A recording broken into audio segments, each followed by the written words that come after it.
Dusty Gulch and a desperate plea.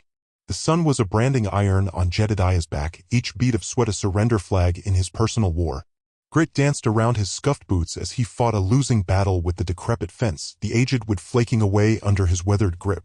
Dusty Gulch was less a town, more a scattering of buildings clinging to the edges of nowhere, a saloon, a general store, and a miasma of misfortune that clung like beggar lice. Jed's ranch, once a source of immense pride, was now echoing that decay. He swung the hammer, connecting only with air and muttering a curse. The herd was thinning, the well fickle, and staying solvent was a Sisyphean chore. Pa used to say, a ranch needs a woman's touch, Jed. Pa was gone, and Jed was begrudgingly admitting the old man had a point. His skills lay with cattle, not cooking, mending, or nursing. He needed a capable hand, a partner. He straightened his spine, emitting a series of creaks and pops like an aging gate. The wind carried the crisp scent of sagebrush and the ever-present, faint aroma of dust devils. He wiped his forehead with a soiled handkerchief and narrowed his eyes at the shimmering horizon. Another day, another struggle. That evening, after a sparse meal of beans and hardtack, Jed sat at a wobbly table. A lone kerosene lamp painted elongated, animated shadows across the walls, highlighting peeling paint and the prevailing shabbiness. He retrieved a time-worn newspaper, its pages brittle and yellowed as old teeth. He'd been avoiding it, but the prospect of another year like the last spurred him. In the back pages, nestled among cure-all claims and schemes for quick riches, was a small advertisement. Lonely hearts seeking companionship, it declared. A catalog of names and brief descriptions followed.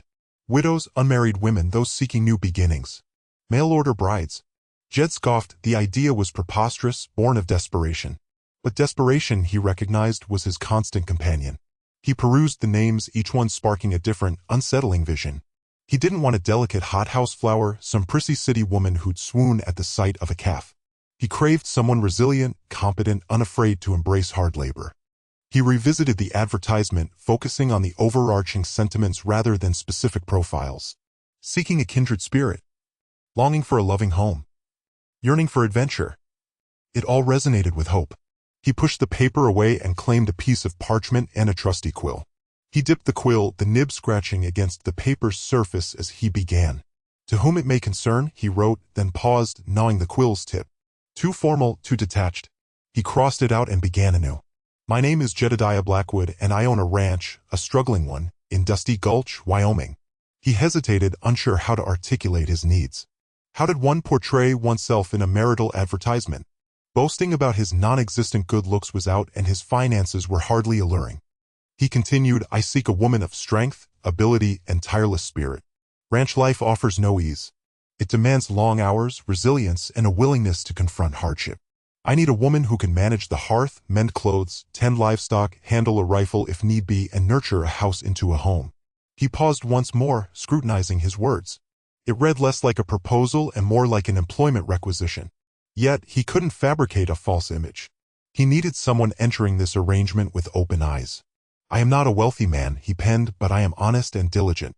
I offer a roof, sustenance, and a partnership founded on mutual respect and unwavering labor. If you are intrigued, I ask that you respond with a description of yourself. He added his address, then reread the letter, wincing at its darkness. It lacked charm, romance, any suggestion of the roiling emotions within him. But it was truthful, a portrait of him. He folded the letter with care, sealed it, and addressed it to the Lonely Hearts Correspondence Service in Cheyenne. He'd ride to town tomorrow and send it on its way. Doubt gnawed him, but he knew he had to try. He couldn't endure another year alone, watching his livelihood disintegrate. He extinguished the lamp, plunging the room into gloom. He lay in bed, the coarse blanket scratching at his skin. He gazed at the ceiling, his mind a whirlwind of anxieties. What if his letter garnered no reply?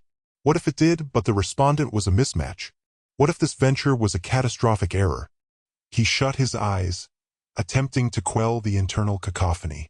He had taken a chance, a desperate one, but he needed to cling to the belief that it would bear fruit. He had to trust that somewhere, a woman sought the same things. A companion, a sanctuary, an opportunity to sculpt a shared existence in the harsh landscape of the West. He succumbed to sleep, his dreams awash with images of strong, resilient women, their features blurred by the swirling dust devils of Dusty Gulch. He could only hope that the woman who answered was authentic, and that she would be everything he required, everything his ranch needed, everything he hadn't even realized he craved. He was betting everything, ranch, life, future, on a stranger. And the potential rewards were boundless. The arrival of Esmeralda. The stagecoach rattled into Dusty Gulch, kicking up a cloud of grit and protesting with the creaks of an aged spine.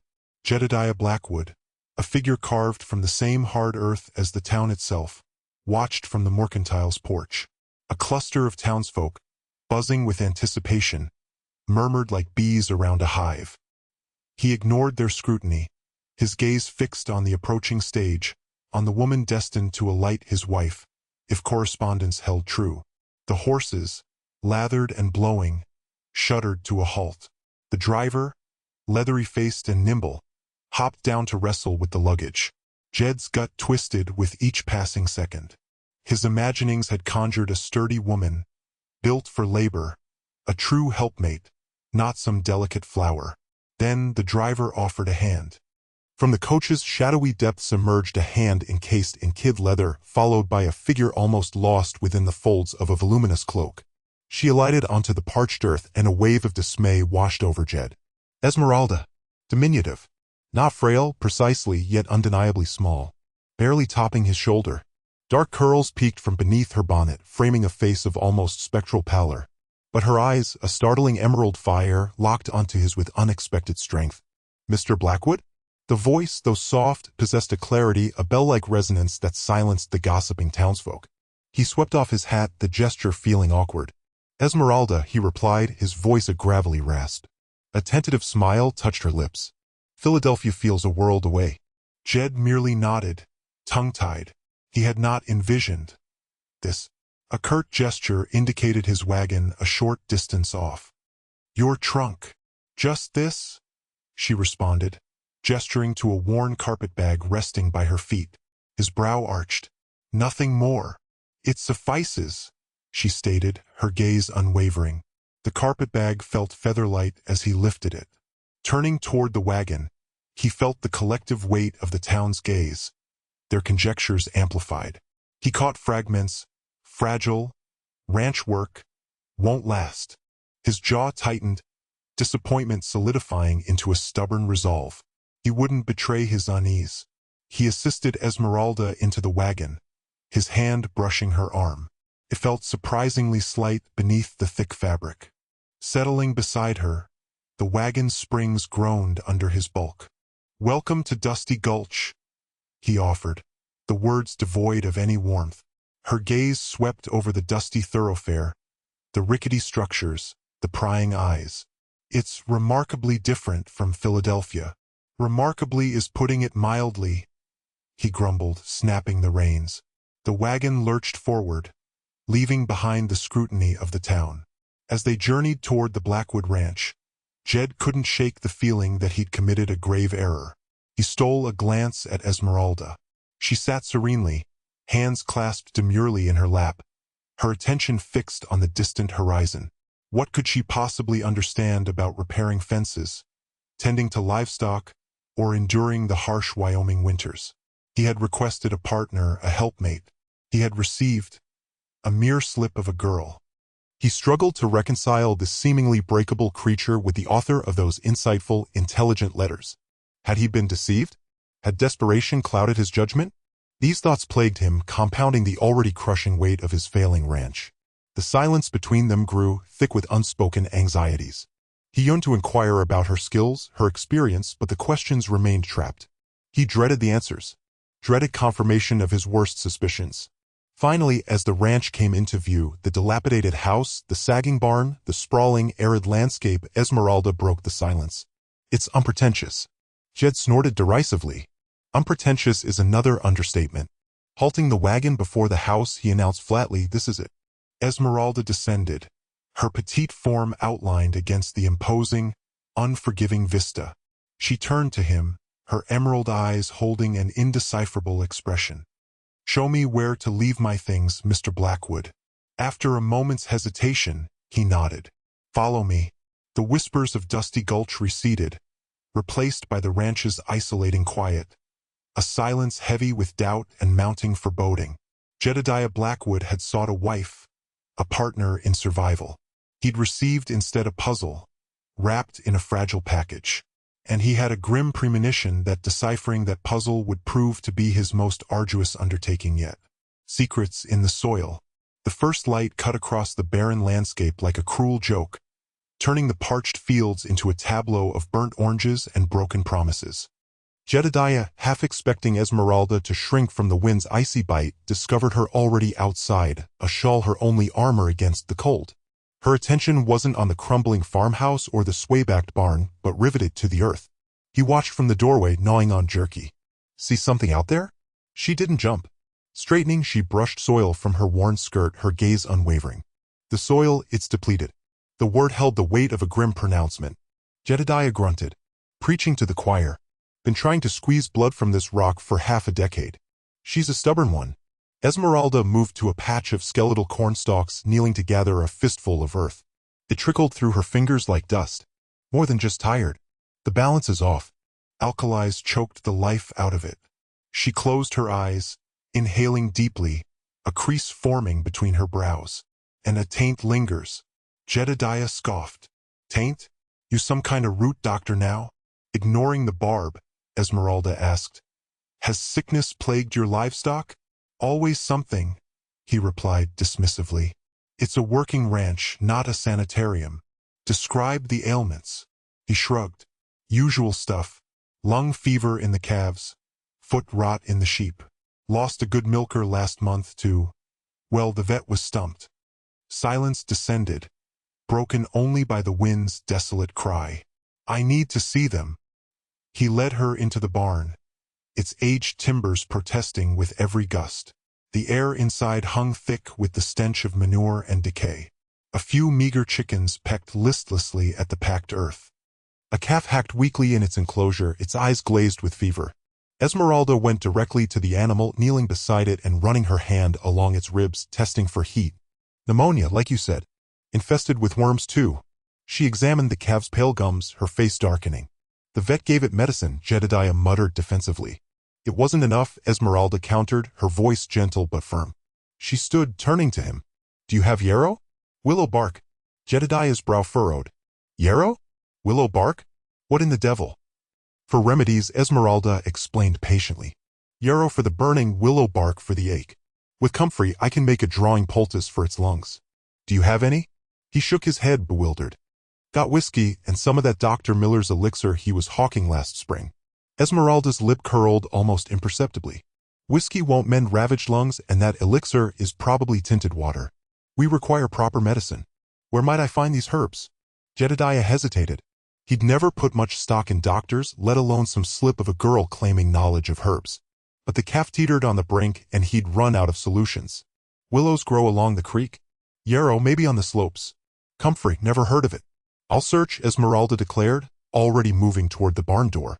In the days that followed, Jedediah watched, speechless, as Esmeralda transformed his failing ranch into a semblance of renewal. She combed the surrounding hills for herbs, her slight frame surprisingly nimble as she traversed the uneven ground. She brewed acrid concoctions in the farmhouse kitchen, their potent fragrance a stark contrast to the prevailing odor of despair. He witnessed her blending willow bark and yarrow into a paste, patiently coaxing the ailing calf to swallow. He observed her tending the chickens, scattering a peculiar powder derived from dried blossoms into their feed.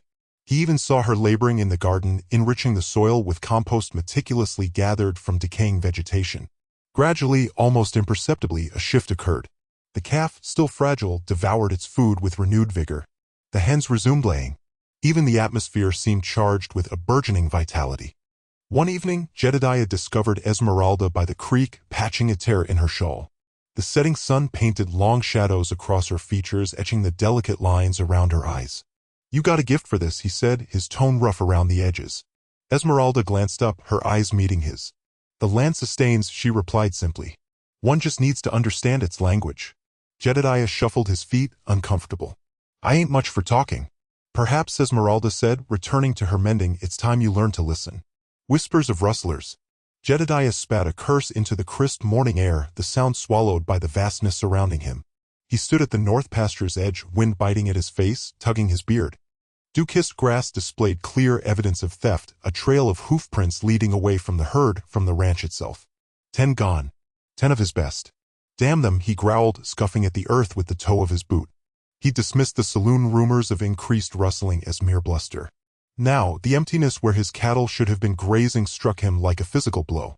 A grim set to his jaw, he rode back towards the ranch house. Esmeralda was in her herb garden, a vibrant splash of purple flowers framing her slight figure as she bent over them. Dismounting, the saddle leather groaned beneath him. Esmeralda, he began, his voice a low rasp. Rustlers? They took 10 head from the north pasture. Her dark eyes lifted, meeting his. He saw not surprise, but a quiet, knowing acceptance that made him uneasy. They'll return, she stated, her tone barely a whisper. Tonight. They'll try the south pasture, drawn by the ravine's concealment. Jedediah's brow furrowed. How could you know? She offered no direct answer. The land offers its wisdom, Jedediah. Listen. She pointed a slim hand towards the south pasture. The wind carries their desires. They are driven by greed, desperate. Their hunger demands to be fed. He fought the urge to dismiss it, to ridicule the notion of a whispering land, but her conviction held him back. He'd witnessed her heal sick animals, seen barren soil revive under her care. Perhaps there was truth to her strange claims. All right, he conceded, making a decision. We'll be ready. The day became a flurry of preparation.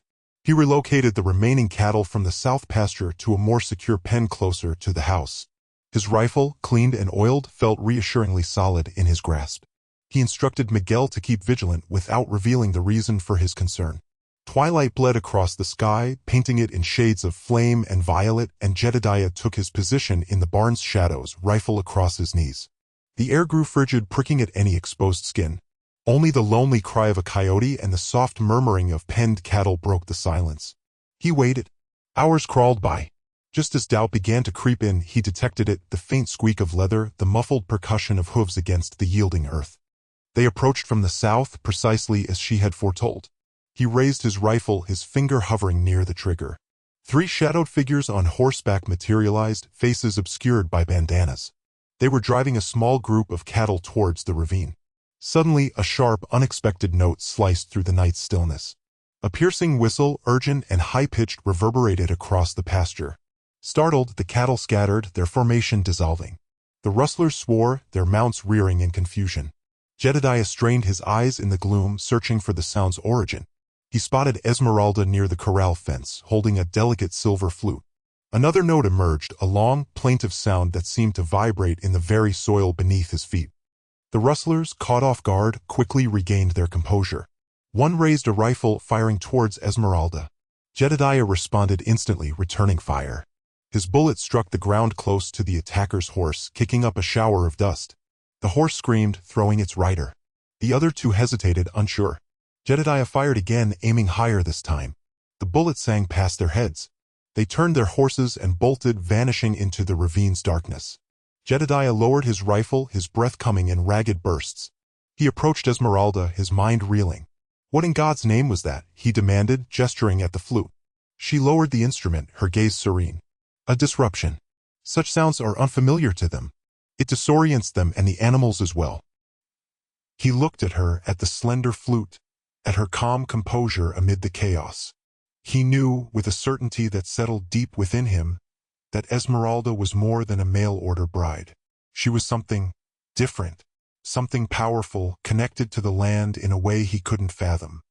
They'll be back, he said, his voice quieter now. Yes, she affirmed. But their actions will be less daring next time, more measured. And we will be ready. Her gaze swept across the pasture, a subtle smile gracing her lips. The land protects those who heed its voice, Jedediah. You must learn to heed it. Barn of secrets. The moon, a sliver of bone in the inky sky, cast long, skeletal shadows across the yard. Jedediah lay in bed, staring at the ceiling. Sleep wouldn't come. The image of Esmeralda, flute in hand, a strange light in her eyes, kept replaying in his mind. He couldn't shake the feeling that he was living with a complete stranger. A floorboard creaked downstairs. Jedediah held his breath. He heard the soft click of the back door opening and closing. Slipping out of bed, he padded to the window. He saw Esmeralda, a dark silhouette against the pale moonlight, heading towards the barn. A knot of curiosity tightened in his gut. What was she doing out there at this hour? He pulled on his boots and a jacket, grabbed a lantern and followed, keeping to the shadows. The barn loomed, a hulking presence against the night sky. He eased the door open a crack, peering inside. The scene that unfolded stole his breath. Esmeralda stood in the center of the barn, a long, braided whip coiled in her hand. The lantern light, filtering through the cracks in the walls, illuminated her face, which was set in a mask of fierce concentration. This wasn't the gentle, quiet woman he thought he knew. This was something else entirely. She began to move, a whirlwind of controlled power. The whip snaked out, cracking through the air with a sound like thunder. It danced around her, a silver serpent obeying her every command. She snapped it at imaginary targets, each strike precise and deadly. She moved with a fluidity that belied her small frame, her bare feet sure and silent on the packed earth floor. Jedediah watched mesmerized. He had seen men train with whips, ranchers practicing for cattle drives. But this was different. This wasn't about herding. This was about fighting, about survival. The whip whistled past a hanging lantern, the sudden draft causing it to swing wildly. Esmeralda didn't flinch. She simply adjusted her stance, the whip now a blur of motion. She was practicing disarming techniques, Jed realized, the whip wrapping around an imaginary gun hand, pulling it away with brutal efficiency. He noticed targets he hadn't seen before, small, strategically placed dummies hanging from the rafters, each bearing a crude drawing of a human face. Esmeralda systematically destroyed them, the whip tearing through the straw and fabric with frightening ease. The air crackled with energy. Jedediah felt a strange mix of fear and admiration. Who was this woman? Where had she learned to do this? The question swirled in his mind, colliding with the image of her playing the flute, summoning a fog that had routed hardened criminals. He was out of his depth, facing a mystery he couldn't even begin to comprehend. Lost in his thoughts, he shifted his weight, and a loose piece of wood beneath his boot snapped with a loud crack. Esmeralda froze, the whip still extended in midair. Her head snapped towards the sound, her eyes narrowed, glinting like chips of obsidian in the dim light. The transformation was instantaneous. The dancer became a predator. "Who's there?" Her voice was low, dangerous. Gone was the soft, hesitant tone he was used to. This was a voice that commanded, that expected obedience. Jedediah hesitated, then stepped into the light. Esmeralda. Her expression didn't change. The whip remained poised, ready to strike. "Jedediah, what are you doing here?" He swallowed hard. I heard you come out here. I was worried." It sounded weak even to his own ears. Her eyes narrowed further. "Worried?" She lowered the whip slightly but didn't relax her stance. "I am perfectly capable of taking care of myself, Jedediah." "I can see that," he said, his gaze sweeping over the destroyed targets. "But what is all this?" She hesitated, her face unreadable. "Practice," she said finally, her voice still guarded. I need to stay sharp." "Sharp for what?" he pressed. "Who taught you to do this?" She didn't answer, her silence thick with secrets. The air hung heavy between them, charged with unspoken questions and unspoken fears. Jedediah knew he had stumbled onto something significant, something that could change everything between them. He just didn't know if he was ready to face the truth. "It's late," she said, finally breaking the silence. "You should go back to the house." She began to coil the whip, her movements precise and efficient. He didn't move. "Esmeralda," he said softly, "I want to understand. I want to know who you really are." She looked at him, her expression a mixture of sadness and defiance. "Some things are better left unknown, Jedediah." With that, she turned and walked past him, disappearing into the shadows of the barn. Jedediah stood there, alone, the scent of leather and hay filling his nostrils, the echo of the whip crack still ringing in his ears. He knew one thing for sure, his life and his ranch would never be the same. The legend of Los Serpiente. The barn's single lantern splashed erratic patterns on the rough-hewn walls, turning Esmeralda's face into a fleeting study of luminance and shadow. Jedediah, propped against a stall, inhaled the pungent aroma of hay and equine, his pulse a ragged tattoo against his sternum. Denial he'd anticipated, but not this. Los Serpiente, he murmured, the title a breath of disbelief. At last, her sable eyes connected with his, unwavering in their intensity. "A tale from a forgotten existence, Jedediah. One I believe buried deep." She delved into the folds of her homespun gown, producing a delicate wooden box, its surface a tapestry of miniature carvings. Inside nestled a folded square of ebony silk, a mask. Its simplicity, designed to obscure only the upper face, belied its impact. The transformation was profound, shedding her unassuming demeanor and unleashing a raw, elemental spirit. He shuttled his gaze between the mask and Esmeralda. This woman who strained to manage a water pail, whose tuneless hum accompanied her chores among the chickens, was she the infamous Serpiente? The subject of whispered legends in saloons from Sonora to Chihuahua? Tales he dismissed as mere fancy now coalesced into a chilling reality. Why, he finally croaked, the question catching in his throat. Why this forsaken place? Why me? She closed the box with measured grace. The Serpiente's life, a clandestine existence. A dance with violence. I acted as I deemed necessary, a shield for the vulnerable. But the cost was high. The stain of that life, it lingers. She approached the open barn door, the cool breath of the night stirring her dark tresses. I weary Jedediah. Exhausted by conflict, concealment, the ceaseless specter of fear. I yearned for sanctuary. Solid ground. A chance at reinvention. He trailed after her, stepping out into the moon's austere glow. The vast expanse of the heavens, typically a source of solace, now felt constricting, mirroring the pressure in his chest. So you fled, he accused, his tone laced with bitterness. Not fled, she countered, her voice unwavering. Sought haven. Dusty Gulch was chosen for its remoteness. Distant from the echoes of the past, the haunting recollections. And you were chosen because your advertisement painted a picture of tranquility, of honorable toil, a life for which I desperately hungered. He emitted a short, mirthless bark of laughter. Honorable toil? This ranch is teetering on collapse, Esmeralda. I required strength, someone capable of labor.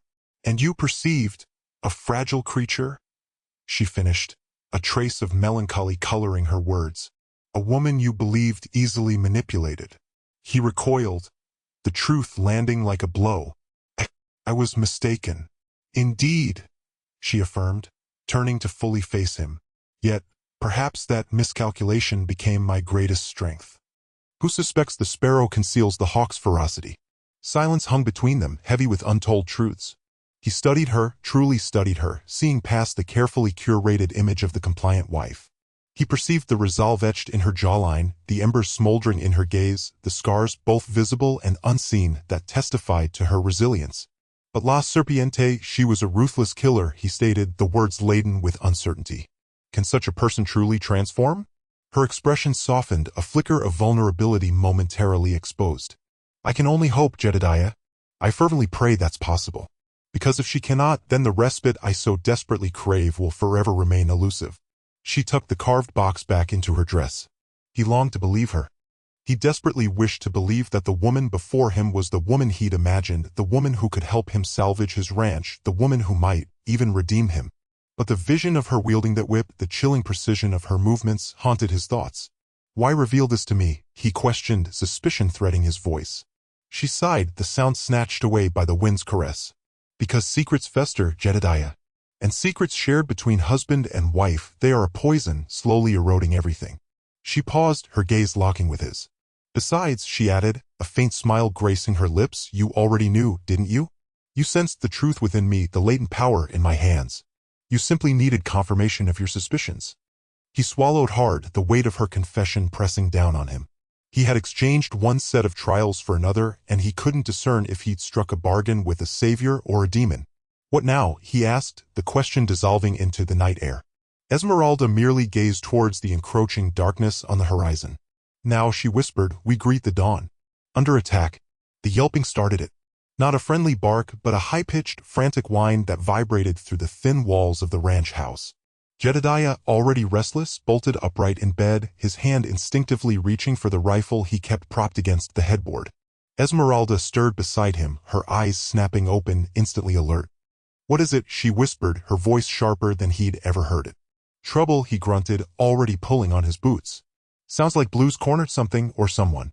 He grabbed the rifle and a handful of cartridges, his gut twisting with a dread he couldn't shake.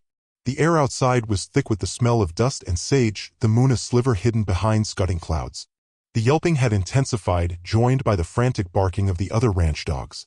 As Jedediah stepped onto the porch, he saw them, dark figures silhouetted against the distant glow of a dying campfire, surrounding the corral like jackals closing in on a wounded animal.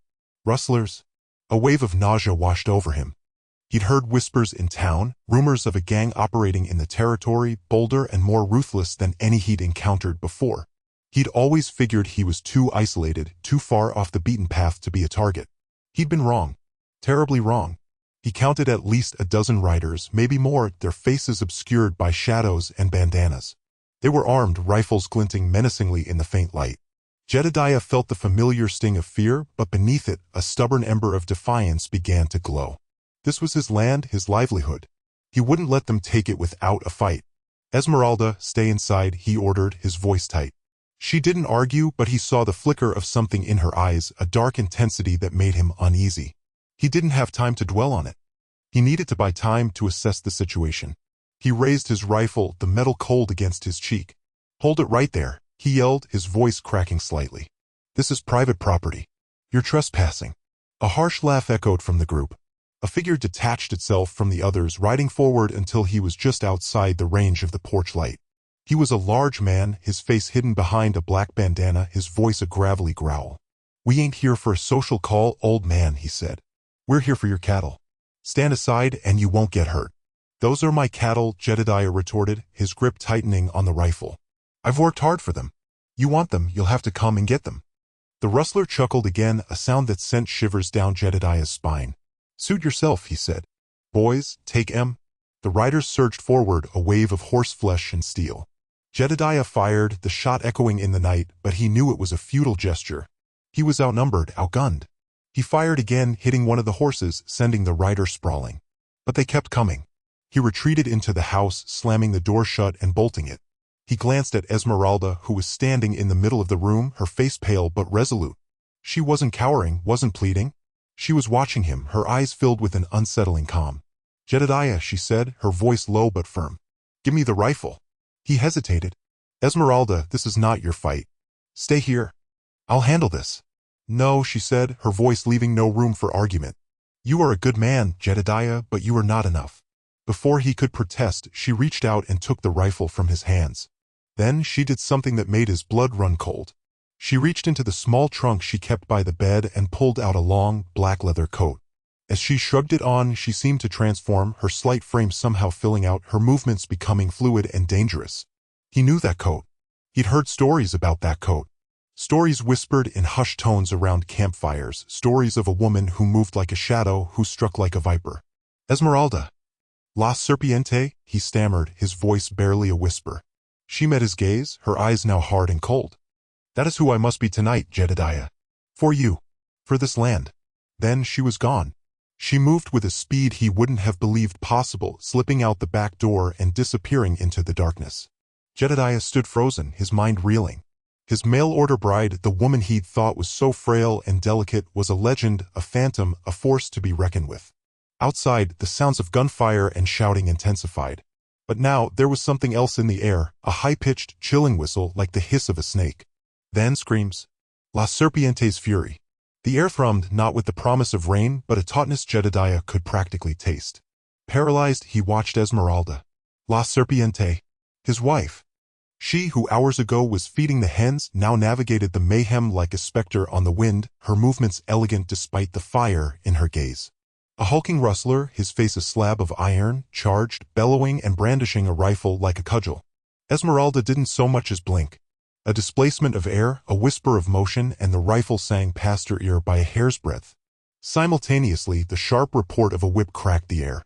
Jedediah hadn't registered her drawing it.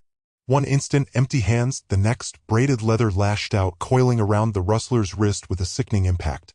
He howled, dropping the rifle as Los Serpiente's tug sent him sprawling face-first into the dust. Before he could scramble up, she was upon him, divesting him of his knife with another precise flick of the whip, the weapon sliding across the baked earth. Two more riders, emboldened by their partner's initial aggression, spurred their mounts ahead. Los Serpiente vanished into the shadows clinging to the barn. With a start, Jedediah understood. She wasn't just reacting, she was orchestrating. He glimpsed moonlight on metal near the barn door. A tripwire. The lead horse, a skittish chestnut mare, stumbled, its forelegs ensnared. The rider, unseated, arced through the air, landing with a sickening thud in a mire of manure. Witnessing the debacle, the second rider yanked his reins, too late. Los Serpiente erupted from the darkness, a lightning-fast blur. She vaulted onto the chestnut mare, using the spooked animal as a shield, while she discharged 2 shots from a small pistol Jedediah hadn't suspected she owned. The bullets weren't meant to kill, only to hinder. He watched as both men clutched their upper arms, cries of agony ripping from their throats as their horses bolted. Hesitation now crept into the remaining rustlers, replacing their earlier swagger. They were used to victimizing the vulnerable, not facing such ferocious resistance. They spread out, attempting to encircle her, but Los Serpiente anticipated every move. She knew this land intimately. Every dip, every boulder, every patch of shadow was an ally. Jedediah remained captivated as she exploited the terrain. She drew them towards a dry wash where she destabilized the soil, creating a series of camouflage traps. One by one, the rustlers' steeds foundered, unseating their riders in spectacular fashion. Then he saw her ignite a fuse leading to a brush pile near the water source. Seconds later, a thick column of smoke billowed skyward, blotting out the moon and plunging the yard into near-total darkness. Chaos erupted. The rustlers, disoriented and wounded, turned on each other. Jedediah heard their cries of panic, the frightened neighs of horses, the snapping and popping of the burning brush. He yearned to intervene, to seize his rifle and join the fray, but he knew his limitations. He was a rancher, not a hired gun. This was her theater. One of the rustlers, presumably their leader, a thick-set man marred by a scar cleaving his left eye, finally bellowed above the din. Enough, he roared. We're pulling out. He wheeled his horse, leading the remnants in a disorganized rout. Los Serpiente watched them depart, her form etched against the dancing flames. There would be no chase this night. She'd won this skirmish, but the larger conflict loomed. As the last of the rustlers vanished into the night, Los Serpiente turned towards Jedediah. In the firelight, her eyes reflected an unyielding, icy resolve. He felt as though he were looking at a stranger. The gentle, unassuming bride was gone, replaced by a guardian, a warrior, an untamed force. Halting before him, her gaze unwavering, the whip dangled loosely from her grip, a silent testament to her lethal prowess. They'll return, Jedediah, she stated, her voice calm and firm. They always do. A rancher's courage. Esmeralda dissolved into the umbral embrace of the night, a fleeting vision of leather and reflected starlight. Reason dictated he should be paralyzed with dread. His mail-order bride was a legend given flesh, a phantom manifested. But fear was a luxury he couldn't afford. The raiding party would return. Esmeralda had impressed upon him with stark certainty, and yielding to terror wouldn't cut it this time. This time he'd stand his ground. He surged toward the barn, the familiar, comforting redolence of hay and equine musk filling his lungs. He needed strategy, not just stark terror. He knew this land intimately, every dip and rise, every gnarled mesquite. He might not be the serpent, but he was Jedediah, and this was his homestead. He snatched a coil of hempen rope and his well-worn Winchester. He wouldn't be trading blows like Esmeralda, but he could engineer distractions. The old irrigation ditch, now a dry, weed-choked scar across the landscape, ran parallel to the south boundary. An ideal snare. Swiftly, he secured the rope to a yielding section of the fence, fashioning a tripwire that would hurl any horseman headlong into the gully. Another he placed near the water trough, hoping to topple them as they made for his stock. The mournful bellows of the herd were a constant reminder of his primary duty. Esmeralda had wounded the raiders, but cattle remained exposed. He had to drive them to the high pasture, a natural redoubt sculpted by time and weather into a fortress of rock. Mounting Dusty, his aging paint horse, he steered him towards the scattered bovines. Get along. Move 'em out, he hollered, popping his whip. Dusty, sensing the heightened tension, responded instantly, cutting off lagging animals and urging the herd toward the looming hills. He chanced to glance back at the house.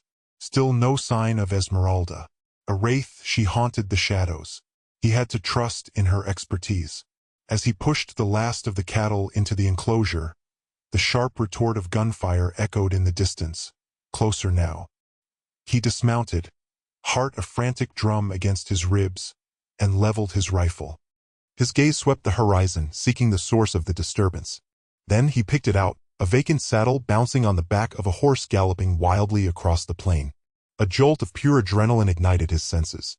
This was it. He spurred Dusty back toward the buildings, veering through the dry creek, using the convoluted terrain to mask his advance. He discovered Esmeralda near the south fence, entangled in a brutal, hand-to-hand struggle with an imposing ruffian.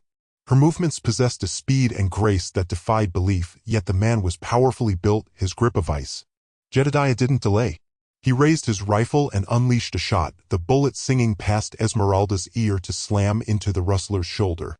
The man bellowed, recoiling in agony, providing Esmeralda the opening she required. She relieved him of his weapon in a heartbeat, a blur of motion. "Take him," she instructed, her tone low and urgent. "Two more remain." Jedediah nodded, seizing the fallen desperado's pistol. A strange serenity permeated him. He wasn't a gunslinger, but he wouldn't permit Esmeralda to face them unaided. They found the remaining two nestled in the barn, attempting to abscond with provisions. Jedediah knew every timber and nail in that barn. He knew where the wood was weakest, where the light failed to reach, where darkness pooled. He exploited that knowledge, firing warning shots that kept the bandits suppressed.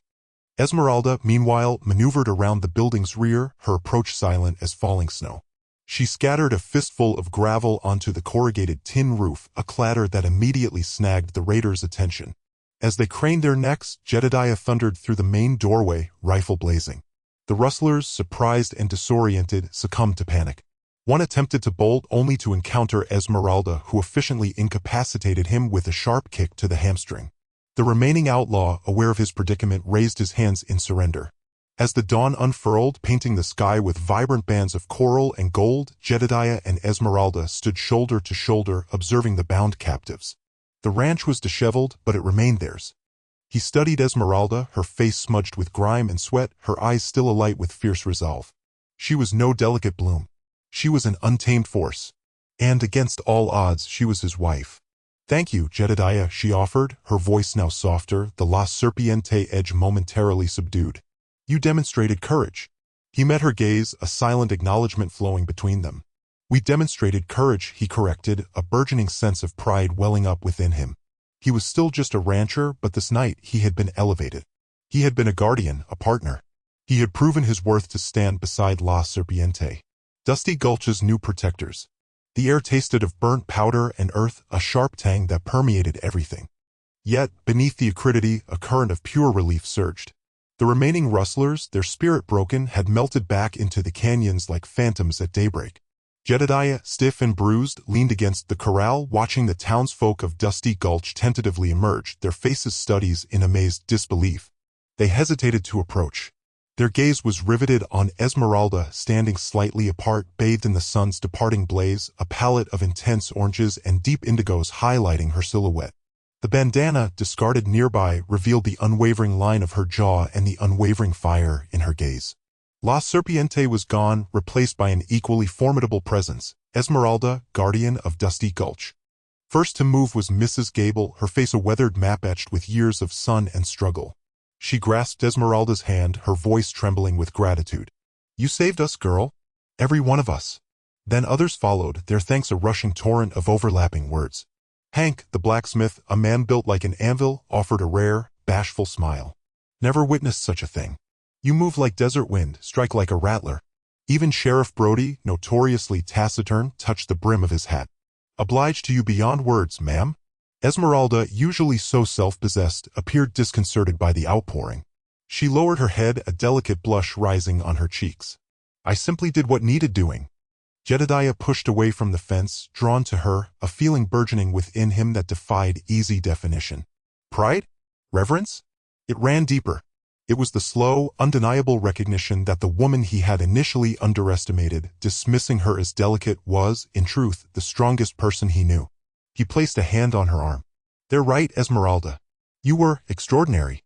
Her eyes locked with his, and for a fleeting moment, the cacophony of voices faded. He glimpsed a fragile vulnerability there, a whisper of the woman behind the legend. And in that instant, a profound shift occurred within him. It transcended gratitude, it surpassed admiration. It resonated with something akin to love, a thunderbolt striking him with the impact of a runaway locomotive, leaving him breathless. Later, after the townsfolk retreated, promising to return at dawn to help rebuild, Jedediah and Esmeralda found themselves on the porch, the stillness punctuated by the cricket's serenade. The moon, a polished silver disk in the velvet sky, cast elongated shadows. "They won't return," Esmeralda stated, her tone subdued. "Not after tonight." "No," Jedediah affirmed. "They won't." He paused, uncertain how to address the subject that had weighed heavily on his mind since the first shot rang out. "Esmeralda, all of this," she faced him, her expression inscrutable, "is woven into who I am, Jedediah. cannot unravel it. I don't want you to unravel it, he responded quickly, surprised by the force in his own voice. I hold you in high esteem for it. For everything. He inhaled deeply. I was blind, Esmeralda. I judged you by the surface, and I was utterly wrong. You are the most resilient, most capable person I have ever encountered. A small, genuine smile illuminated Esmeralda's face, reaching her eyes. And you, Jedediah, possess more courage than you realize. You stood by my side tonight, even when fear gripped you. He reached for her hand, his fingers entwining with hers. So, what lies ahead? Ahead, she murmured, her gaze directed towards the distant horizon. We cultivate a life. Together. The ensuing weeks were spent cementing their partnership, both in shielding their ranch and enhancing its prospects. Leveraging her botanical acumen, Esmeralda nursed the injured livestock and enriched their fodder, yielding healthier animals. Inspired by Esmeralda's ingenuity, Jedediah harnessed his understanding of the terrain to engineer more efficient irrigation techniques, transforming barren lands into fertile gardens. They cast their vision beyond the ranch. Dusty Gulch, though appreciative, remained a struggling settlement. Esmeralda proposed leveraging her network to establish a dependable supply chain for vital goods, ensuring equitable prices and access to essential commodities. Jedediah, in turn, advocated for instituting regular town meetings to tackle shared grievances and nurture a sense of cohesion. Gradually, Dusty Gulch began to flourish. The saloon echoed with laughter, the general store overflowed with merchandise, and the townsfolk exuded a renewed sense of security. Jedediah and Esmeralda had become more than just ranchers, they were protectors, providers, cornerstones of the community. One evening, as they occupied the porch, watching the sunset paint the heavens in breathtaking hues, Jedediah turned towards Esmeralda, his soul brimming with affection. You know, he remarked, this mail-order bride situation, it has exceeded my wildest expectations. Esmeralda rested her head on his shoulder, her voice gentle. Mine too, Jedediah.